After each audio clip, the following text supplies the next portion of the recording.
Yeah.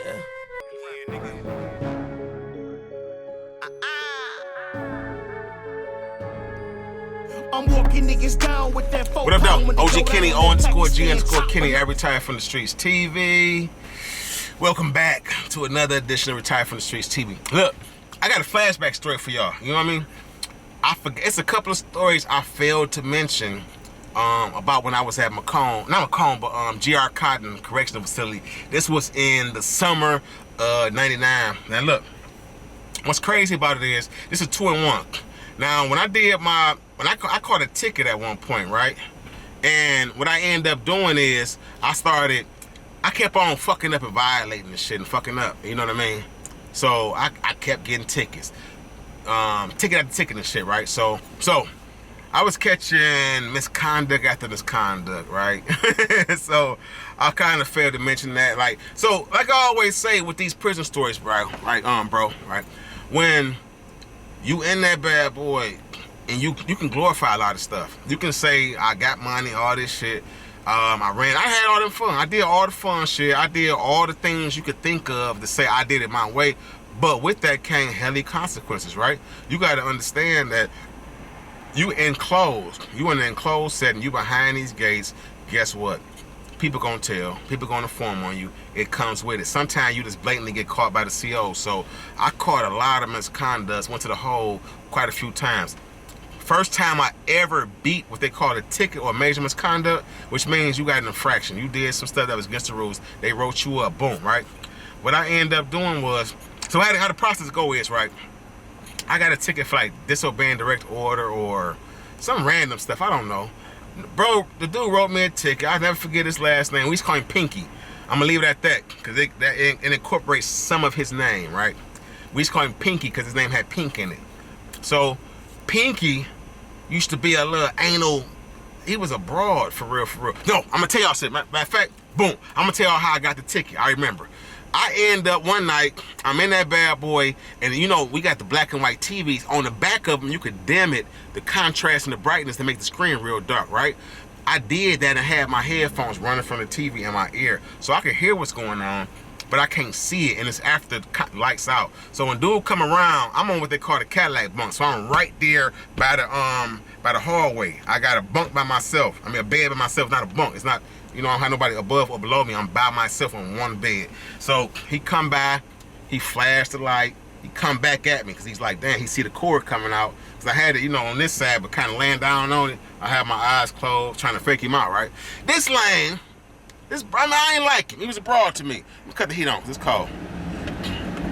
So this lame ended up peeping it and was like, Bailey. All right, he hit me, Bailey. I'm like, what up, man? He like,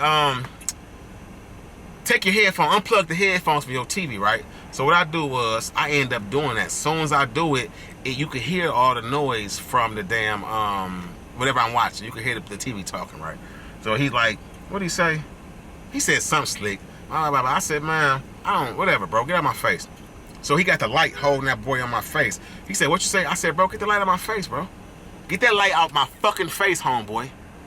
So what'd he do? He wrote me an insolence ticket. Wrote me an insolence ticket. I'm a fine. I got it somewhere probably. Wrote me an insolence ticket and said word for word what happened. Boom, I was wrong. I was guilty. I honestly was guilty.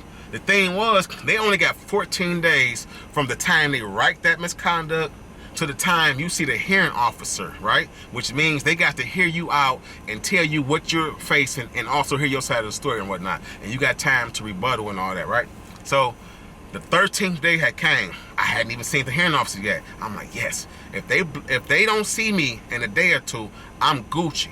So 13th day come, I'm anticipating kind of they're gonna call me, because they'll do that sometime. You get to that last day or two, they call you up. You thought you didn't beat it? Nope. Boom.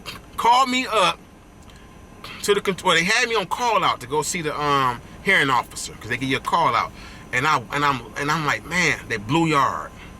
They blew an emergency count or whatever, so we had to go lock down. I was like, yes. Because they were shaking the joint down. They locked us down to go through and start shaking dudes' stuff down. If you had extra contraband as far as clothes and stuff, you better get rid of it, because they're coming for you, right? So that was that day. But I'm like, they still got one more day. Second day, ironically, the 14th day, 2 days in a row, guess what they did? they end up blowing the whistle again. So here we are again. Me, well, we on lockdown, and they got, that's their 14 days, so they hit. They shit out of luck. The ticket got to be kicked out. So boom, I'm rushing it a little bit because that ain't the gist of the story, right? What I ended up doing was I fuck around after that, and my man had an attitude, the officer. So he was doing little petty stuff to me all the time, shaking me down, because I was mocking him. I was young still. I was on my dean for my Muslim stuff, but I was mocking him because the dude was petty. So I'm in there like, yeah, beat the case. You know, he's like, Bailey, grow up. You know, so I'm getting on his nerves. So it was kind of warranted, the stuff he was doing to me a little bit. So he kept harassing me after that. He was on my head. Little bitty tickets for being in the hallway, excessive noise. I had 2 spoons that I wasn't supposed to have. They come from the child hall, the sporks rather. He wrote me up for that. I had 2 orange sporks once. I remember this little petty stuff. So check this out. This the story right here. Anytime you get batteries in that bad boy, you could recharge them a little bit by putting them in hot water. So you get real hot water. That was our little trick. I don't know if it worked or if it worked universally, but it worked for us. You put them boys in some real hot water and let them sit. You could use them batteries again in your tape player for a little while longer, or your beard trimmers, right? When they done, you got to toss them, especially when they coming in those big radios. They got the C and D batteries, right? My man had a ton of these batteries that he kept trying to recycle, but he couldn't do nothing with them, right? Guess what I do? I mess around and I seen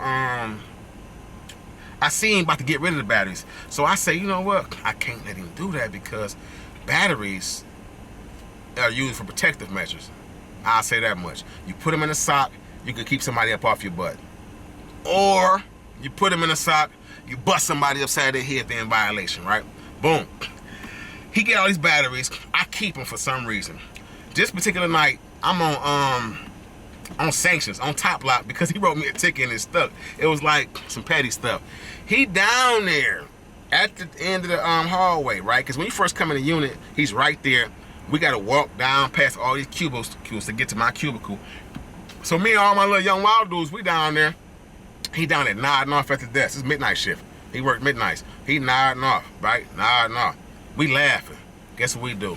We put on our gloves, wipe down all these batteries, and start launching them at him. It was my idea. I was wrong. I was wrong in hindsight, right? I was dead wrong. However, we throwing them boys. Fing, fing. Now listen, they sliding, they going past him, hitting the wall behind him. But after about 3 or 4, because we literally taking and throwing them back to back. It's about 3 or 4 of us for real. I think it was 2 on one side of the hall, and me and Lil Scotty. Go to that video about when the OG and the little white homie started showering together. Lil Scotty, before I found out he was on flip mode. Me and Lil Scotty, we launching them boys. Listen, man, I don't know which battery from which dude end up hitting this man, but you talking about binkers. Now, because of that, he snapped up. You could see where it's red. I don't know if he was bleeding, but you could definitely see where it's red at, right? When he come down the hall, he pissed, he cussing. Who the fuck's throwing batteries? He hit the lights on the unit. Listen, within 10 minutes, that unit was filled with police. This is about 1 in the morning, 2 in the morning. We up on some garbage, playing cards, talking, drinking coffee late, up, wired, throwing batteries at the police, violation like a mug. This is definitely behavior that you do if you don't want to go home no time soon, right? So that was the thing. That was my thing. I didn't like him. We didn't like each other. He knew it. This is one of them throwback stories that wasn't real. Like, ain't nothing come from it. But a lot of dudes lost some stuff. I do feel bad because I replaced some dudes that I messed with things that they lost. Like this dude that lost like extra pair of shoes, hoodies, stuff they weren't supposed to have, contraband. They lost a lot of that stuff because I was on tip. But you gotta think, you only get so much get back. It's only so often you can get down on a CO who been on your butt, on your ass, without going to the hole or catching a new case. This was one of those times I took full advantage. Now, the karma of that was that I ended up going through some stuff. You feel what I'm saying? I know that was the karma because I was foul. That was foul as hell. But it happened. I learned my lessons. I did what I was supposed to do after that, you know, and to keep my nose clean. But in the moment, I definitely was being on butthole mission. Your boy OG Kenny definitely was in that bad boy catching heli tickets and catching flack. Because when I after that, I'll tell you that story too. That's a flashback story too.